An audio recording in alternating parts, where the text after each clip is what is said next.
Hey, Cinnamon Rage here, and you join me here at the end of my one and only qualifying lap in Abu Dhabi, which is the last race of season 16 of AOR, and really just hoping for a good one going out here. There's only 13 attendees at this race, so it meant I had a fairly decent shot for points given Quasimodo and Catherine, two of the faster drivers, weren't taking part. So that was my sort of banker lap on the slower super soft tyre, but you can actually see here I've got a wee bit of footage of Frobo Jobo, who crashed into the wall and without looking at his map reversed onto the track in front of my teammate who was on his hot lap, and he DNF'd. My hot lap on the ultra softs, because I was going for the one stop, was invalidated, so that was my own fault. And you can actually see just a wee bonus clip here of me doing it was my initial just in and out lap on the hypersofts, which I wasn't going to qualify on, but just to get a feel for it before I did my proper racing. But I somehow forget what the brake pedal is and was trying to brake with a clutch pedal. Couldn't work out why it felt so soft, but take a week off for a holiday and all of a sudden I don't know what the pedals are anymore. End result of that though is I'm 12th because of my banker lap, and my teammate Jermo didn't even set.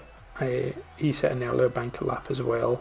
But yeah, a wee bit disappointing, but at least being outside the top 10 we get the option to pick whatever tyres we want for the race. So we both decided to go for the super softs and just try and avoid traffic, go up the road, because everyone's a wee bit slower at the start anyway, so it's sometimes advantageous to be in the slower tyre at the start.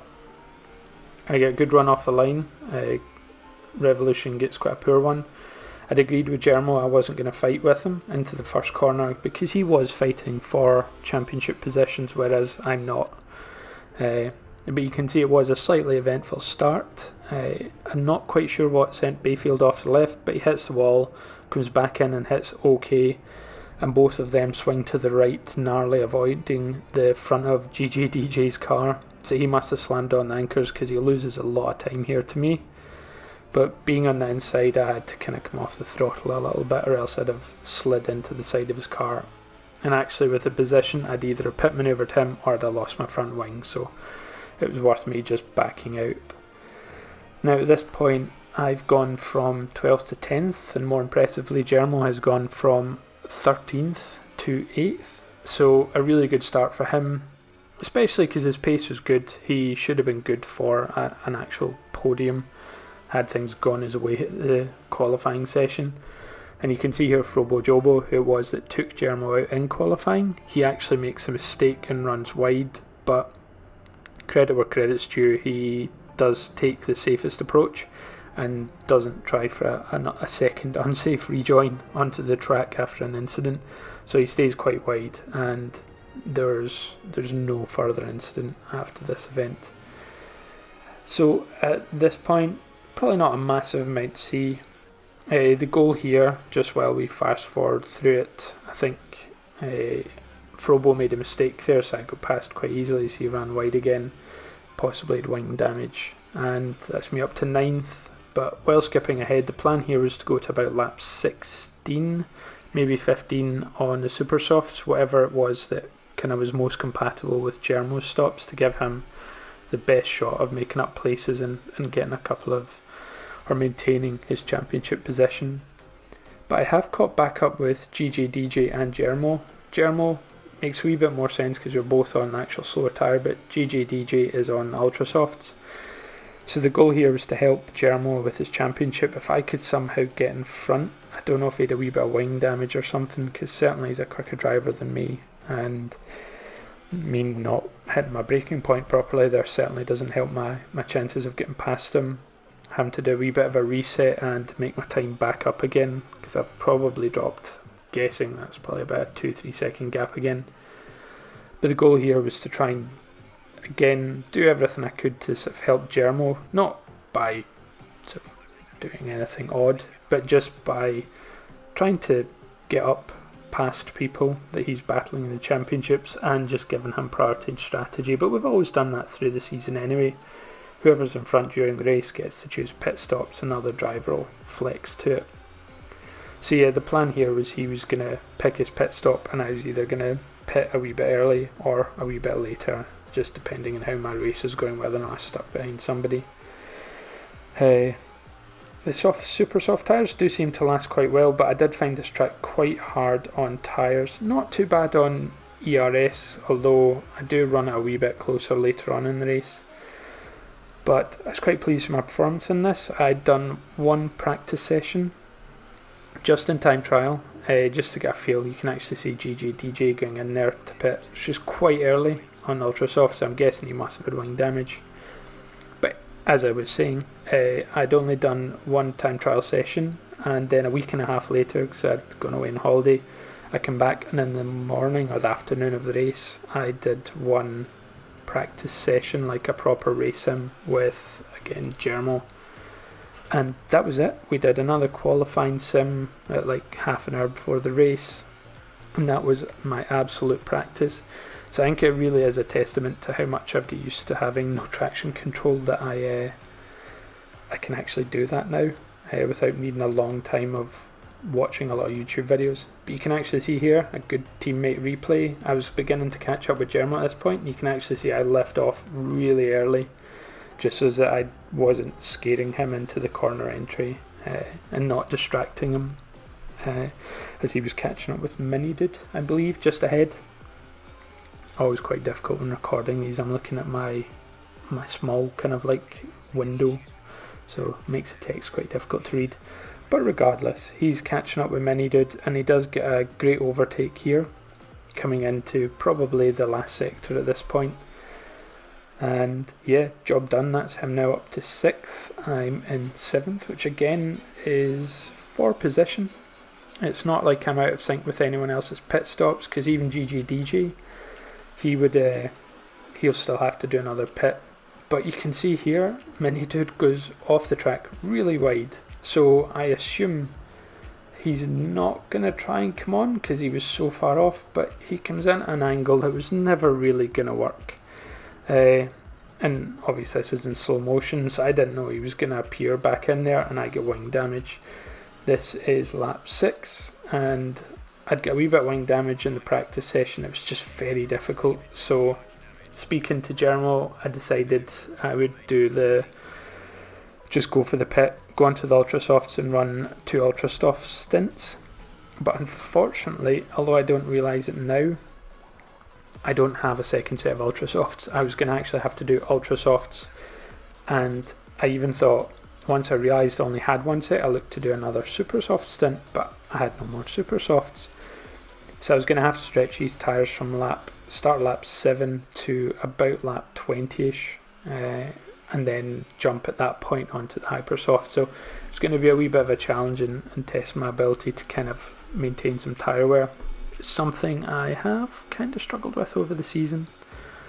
But as I was saying before the incident with Mini Dude, I was really quite happy, because another thing you might notice through it is quite a lot of the brake marker boards have gone. And obviously this being my first season with no racing line on, at the start of the season it was a bit chaotic. I was kind of doing time trial sessions, running maybe the first 5 or so laps with racing line on, just as I could get a feel for where I should be braking.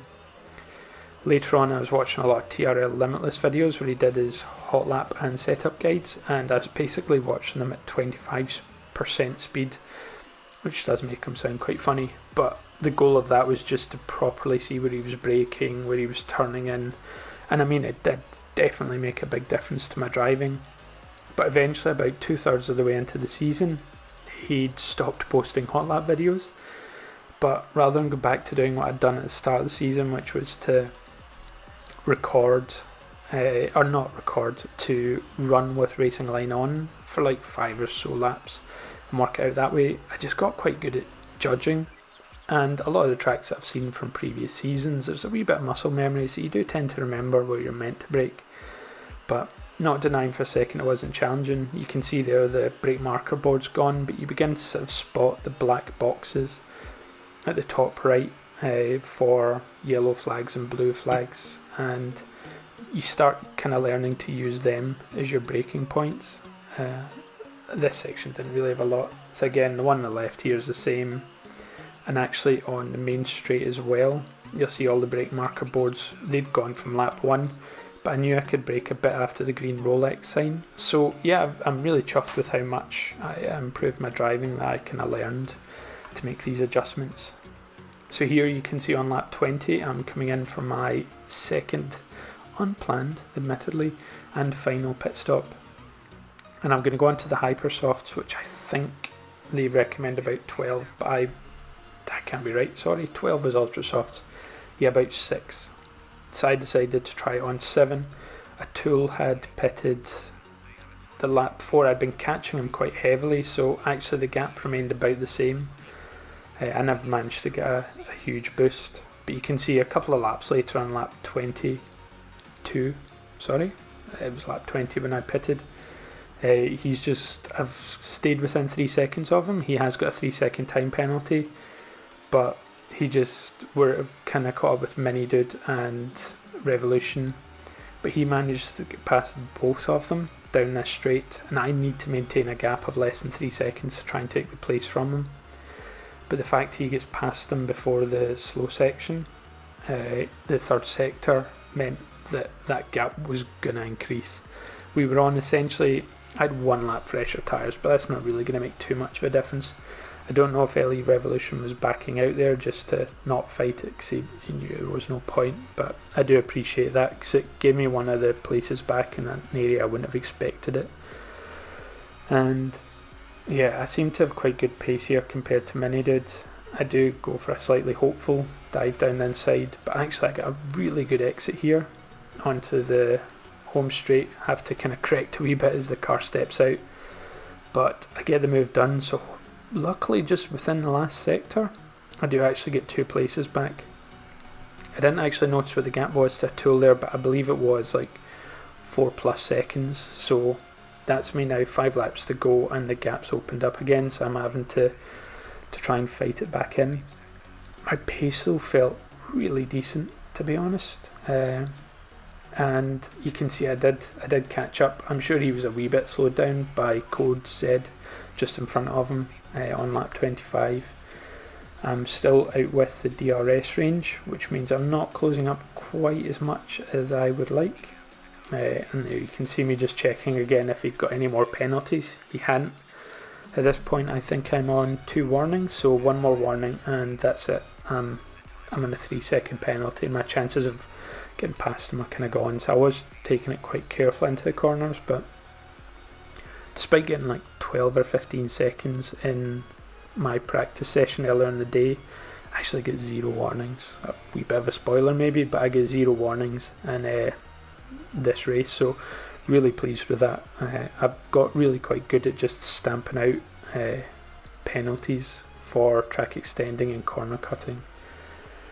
So again, Atul got past Code Z coming into, I think, at the end of the second DRS straight, and it just meant he can open up a gap as I'm stuck behind someone on very old super soft tyres, and it's just a right battle. I tried to get another one of those great exits, but I didn't manage to do it quite as well this time, so unfortunately I'm not able to get Code Z on the straight, so I'm just going to have to really wait until the 2 DRS straights and hopefully get the move done then.